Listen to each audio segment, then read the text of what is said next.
নজর রাখবো আমরা ঘাটালে, সেখানে হিরণের বিজেপির প্রার্থী হিরণের সমর্থনে শুভেন্দু অধিকারী তিনি মিছিল করছেন, সেদিকে নজর রাখবো।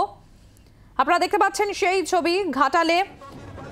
ইতিমধ্যে শনিবার আপনারা জানেন বিজেপি আংশিক প্রার্থী তালিকা প্রকাশ করেছে এবং তারপর আজ ঘাটালে বিজেপি প্রার্থী হিরণের সমর্থনে মিছিল শুভেন্দু অধিকারী।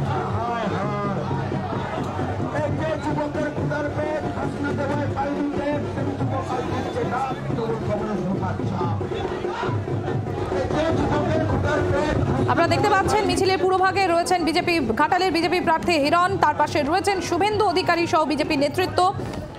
রাজ্যের অন্যান্য রাজনৈতিক দল তারা এখনো পর্যন্ত প্রার্থী প্রকাশ না করলেও আপনাদের যেরকম বলছিলাম যে শনিবারই আংশিক প্রার্থী তালিকা প্রকাশ করেছে বিজেপি এবং ঘাটালে বিজেপির প্রার্থী হচ্ছে হিরণ। হিরণের সমর্থনেই আজকে সেখানে মিছিল শুভেন্দু অধিকারী।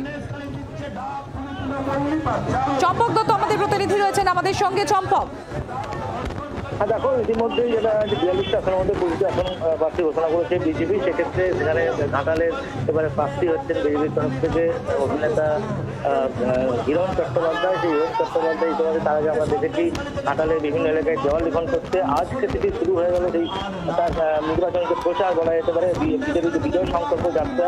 সেই সংকল্প যাত্রায় সেখানে হিরণকে পাশে নিয়ে রাজ্যের বিরোধী দলনেতা শুভেন্দু অধিকারী একটি পদযাত্রা করেন এবং সেখানে জনসংযোগ তারা করেন এবং পাশে নিয়ে যে রানীর বাজার থেকে এবং ঘাটাল মূল টাউন পর্যন্ত এই দীর্ঘ যে র্যালি, সেই র্যালিতে পদযাত্রা করে এবং পরিষ্কারভাবে সেখানে কিন্তু দেখা যায় যে বিভিন্ন যে প্ল্যাকার দেখা যাচ্ছে সেখানে কিন্তু পুরোটাই সন্দেশখালী প্রসঙ্গ সেখানে উঠে আসা হচ্ছে। মানে এবারের নির্বাচনে যে সন্দেশখালীকে একটা বড় হাতিয়ার করে প্রচারে নামতে চলেছে বিজেপি, সেটা কিন্তু এখান থেকে পরিষ্কার।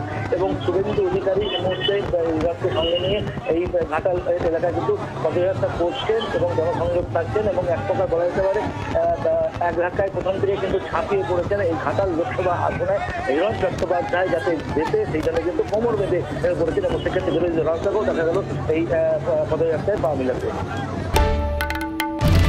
বাংলার আওয়াজ, বাঙালির আবেগ, জি 24 ঘন্টা।